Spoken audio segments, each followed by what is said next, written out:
I want to welcome everyone to Glutathione Central. This is a great night of the month for all of us. You know, it's a time when Dr. Gutman comes out and gives us his wisdom and fills us in on some interesting aspect of the role that immunochol and glutathione play. This is the second Thursday of every month, so make sure you make note of that. We're the same time every month, second Thursday, 9 o'clock Eastern Standard Time.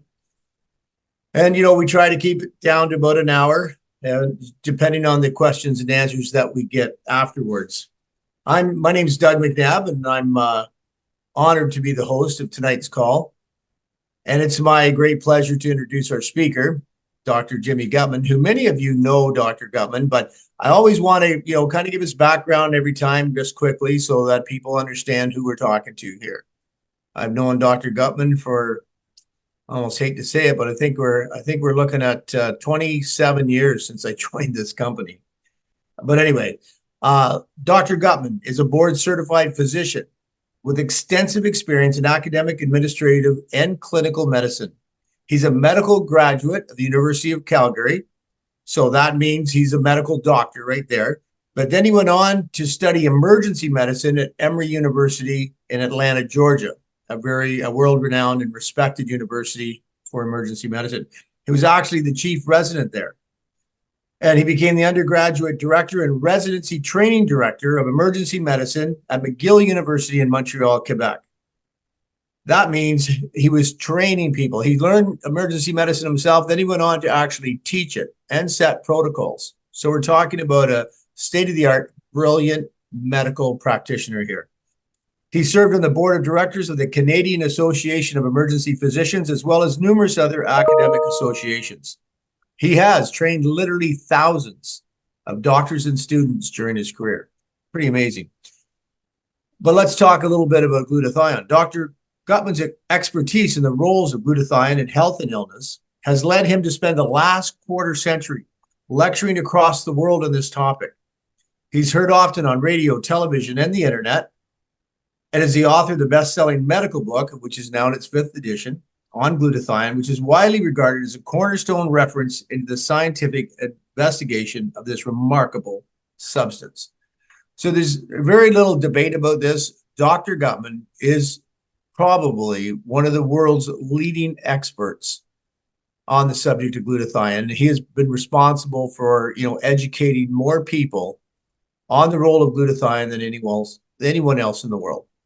So, Dr. Gutman, thank you so much for sharing your wisdom with us tonight. Thank you very much, Doug. Has it been 27 years? I'm afraid it has, yes. Since we ticked over to 24, really 26 and a half. It won't be till September that I'll celebrate my 27th year. Good, good. What do you have for us tonight, Doc? Well, let me cue this up. I'm just going to share the screen. If you give me a moment here. Excellent. And I you know, while Dr. Gutman's doing that, I do want to say thank you very much, everybody that takes the time to join us. We really greatly appreciate your interest in this subject and everything that you do all the time to spread the word about glutathione and, of course, immunochol. So we're really quite honored to have you joining us tonight. There. How's that showing up, Doug? Looks good, Dr. Gutman. Good, good. So we're going to be talking about lung disease this evening. But take note of the addresses here. You can always look up more interesting stuff on glutathione on my Facebook page, where every couple of days I post some new research on glutathione. You'll find that very interesting. There's also an interesting YouTube channel where we post these videos. We record these videos, put them up, but many other videos on glutathione, on immunochol, and other related topics. And of course, you can find out more about glutathione in my book, The Comprehensive Guide to Glutathione. So let's get going with our. Dr. Gutman, could I interrupt just one sec? I kind of forgot. I just want to mention, if you need translation, There's a button at the bottom of the screen for Spanish or for French translation. Sorry, Doc, go ahead. No problem. I'll just wait for everybody to find that button, hit that button, and we'll get going.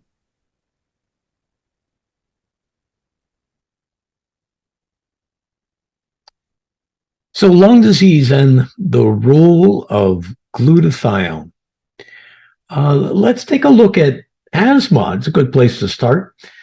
This is an all too common problem affecting.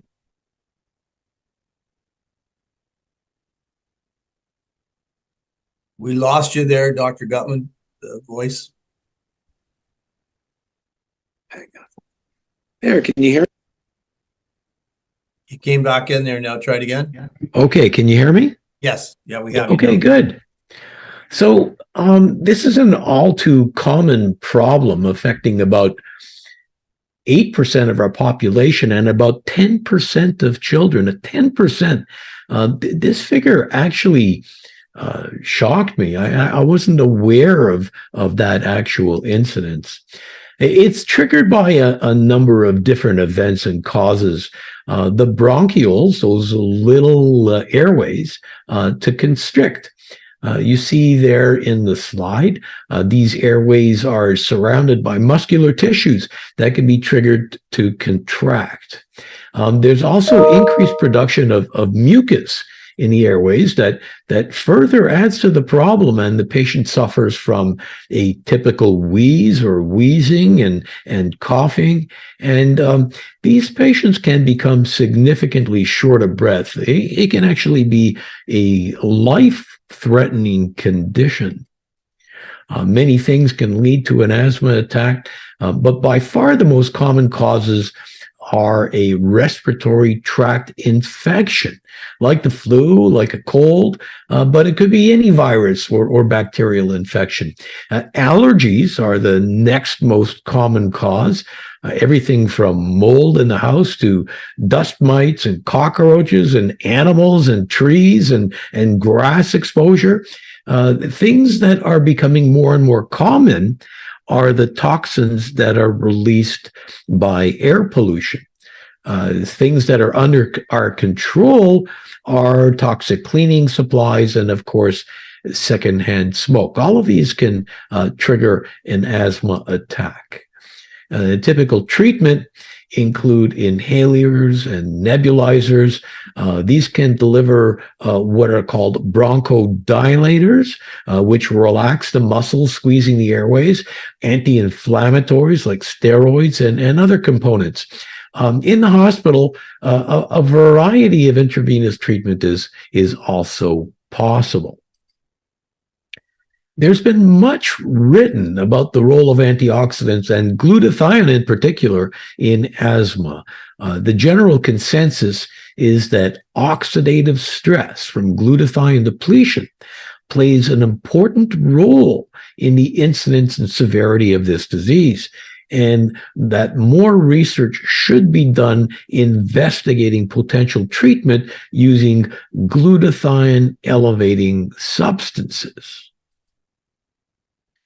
Here we have an Immunical study that way back in 2006 looked at kids with asthma. The team was interested into whether the immune system could be positively affected through the use of undenatured whey protein, which is what Immunical is. Asthma can be considered a Th2 cytokine disease. It's a bit of a mouthful, which I won't get into right now, but was suggested that the treatment led to an improvement in cytokine response. You may remember cytokines from our last lecture.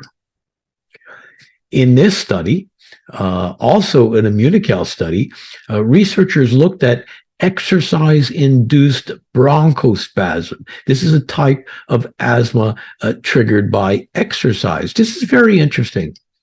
You see, it's not unusual to see parents or even coaches giving asthma treatment to some of their players. Those of you who have coached hockey know what I'm talking about. In this university study, there seemed to be a disproportionate amount of players affected by exercise-induced asthma. The question was, why would such a large proportion of otherwise healthy young athletes have exercise-induced asthma? It just didn't make any sense.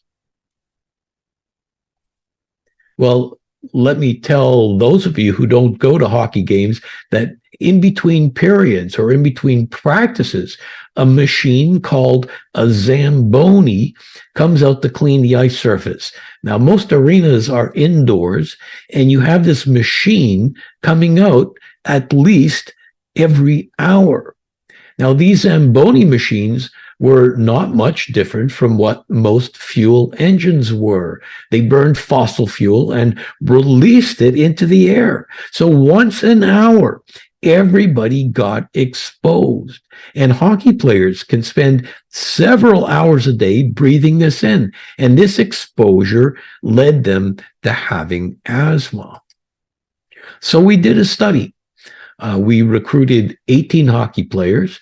They were on average about 25 years old, weighed about 77 kilograms or 170 pounds. And we put them on either Immunical or a placebo. This was a double-blind, placebo-controlled study, meaning that neither the subjects or the researchers knew which group was which. They took either the placebo or the Immunical for 8 weeks. Let's see the results. So for testing for pulmonary function, one test was called an FEV1, or forced expiratory volume at 1 second. You'll see that in the asthma, the expiration times are longer because of constricted airways. And look at the way their numbers improved over the weeks, pretty much back to normal after the 8 weeks. So not only does this study show how improvement in pulmonary function in exercise-induced asthma, it can be also viewed as a toxicological study because it remains possible that the improvement was at least in part due to Immunical's detoxification potential in regards to the air pollution.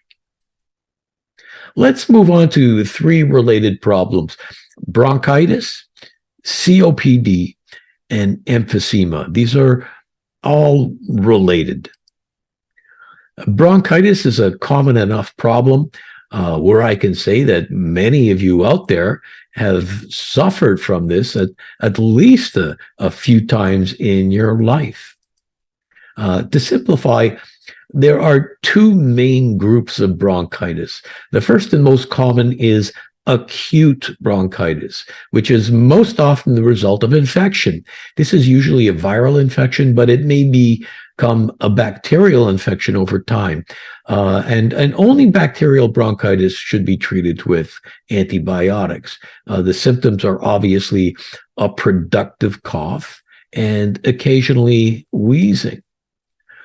Then there's a category of chronic bronchitis. As the name implies, this follows a prolonged course, often turning into a permanent condition.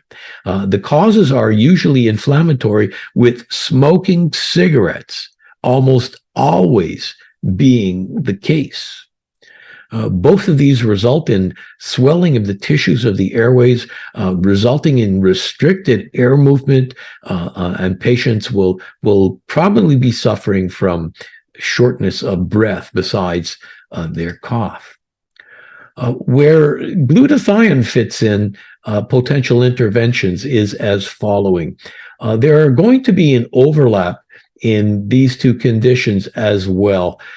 Raising glutathione has been shown time and again to improve immune defenses. If you can do this, your resistance to infection becomes greater. In addition, glutathione can act as a mucolytic. This means that it can break down mucus so that a productive cough can be cleared easier. Glutathione also reduces inflammation. The chronic inflammation caused by cigarette smoking can therefore be addressed. And finally, glutathione can act as a detoxifying agent, and cigarette smoke contains hundreds of different toxins. COPD, or chronic obstructive airway disease, can be considered a later stage of chronic bronchitis. It's actually the fourth most common cause of death in the United States. About 7% of the American population has been diagnosed with COPD. These are huge numbers. The symptoms are most commonly a chronic cough without an infectious cause. Fatigue is very common, as well as shortness of breath, an ongoing issue. A productive cough is often seen, and often patients will complain of chest discomfort. Again, the most common cause of COPD is smoking, by far. However, COPD is increasingly caused by air pollution, something that is much harder to control. The combination of smoking in a polluted environment is even worse. And there are also genetic causes of COPD, but these are much rarer. Finally, emphysema, which represents the end stage of these diseases. Emphysema develops over time and is the final result of ongoing COPD. It is unfortunately an irreversible result. If you continue to smoke, you can go on from chronic bronchitis to COPD to emphysema. And of course, there are other causes of emphysema, but again, smoking by far is the trigger. Here in this slide, we see the actual change in anatomy that takes place. At the very end of our airways, there are little sacs where gas exchange takes place. These sacs are called the alveoli. Emphysema is the destruction of the walls of these little sacs so that the total surface for gas exchange is greatly reduced. You see them there? This is an irreversible condition. So let's take a look at some papers in chronic bronchitis, COPD, and asthma. This paper here states that oxidative stress is a major driving mechanism in the pathogenesis of COPD. There is increased oxidative stress in the lungs of COPD patients due to exogenous antioxidants and cigarette smoke, and due to endogenous generation of reactive oxidative species by inflammatory cells in the lung. Oxidative stress amplifies chronic inflammation, stimulates fibrosis and emphysema. It accelerates lung aging, causes DNA damage, and stimulates the formation of autoantibodies. Can you see how glutathione fits in here now? Now, N-acetylcysteine, NAC, acts as a precursor for cysteine in the synthesis of glutathione. This paper demonstrates that NAC prevents COPD exacerbations. This is clear evidence that raising glutathione is effective in COPD. Here's a meta-analysis done on 13 separate studies representing 4,155 COPD patients. This is a huge study.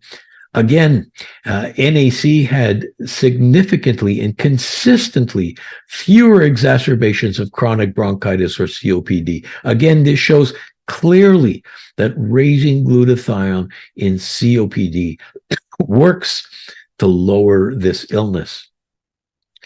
It would be impossible to talk about lung disease without talking about smoking.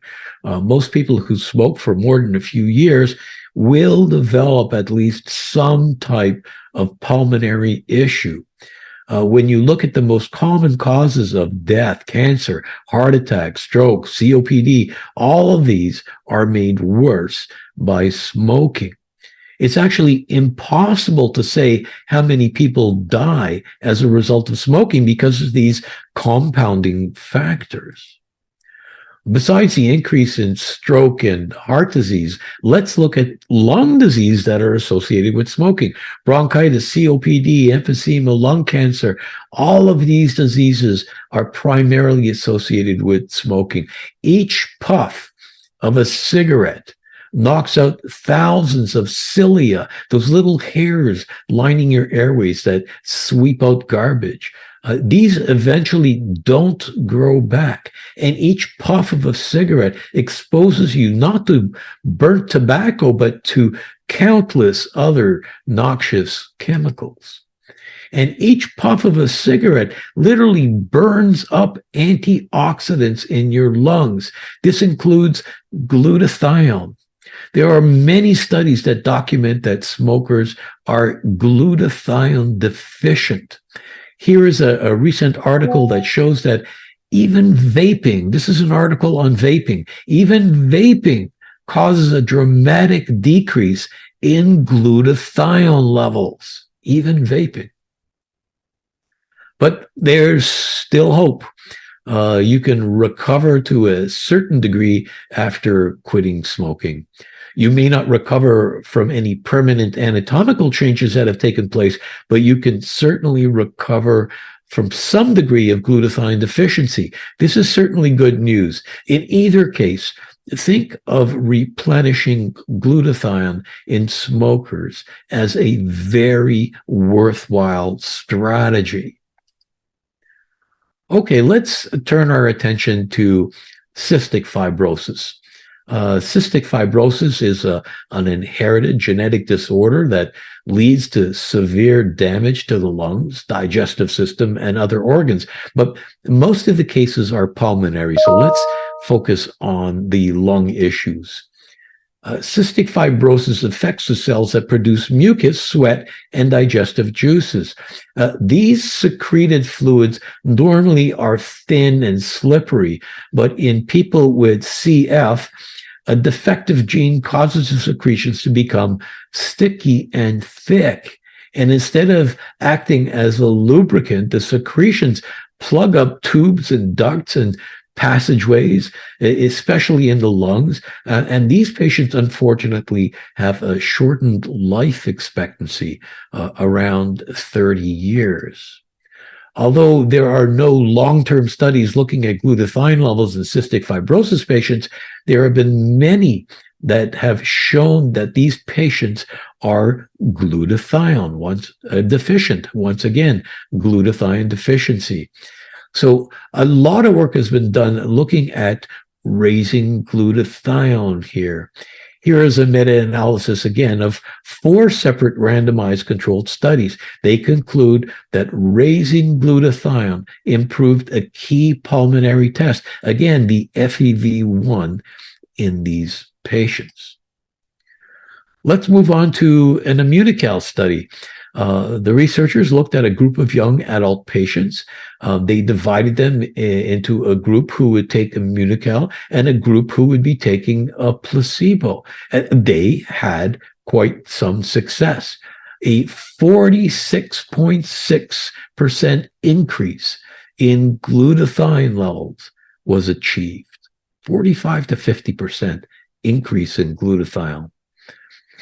Pulmonary fibrosis is a late stage of lung damage.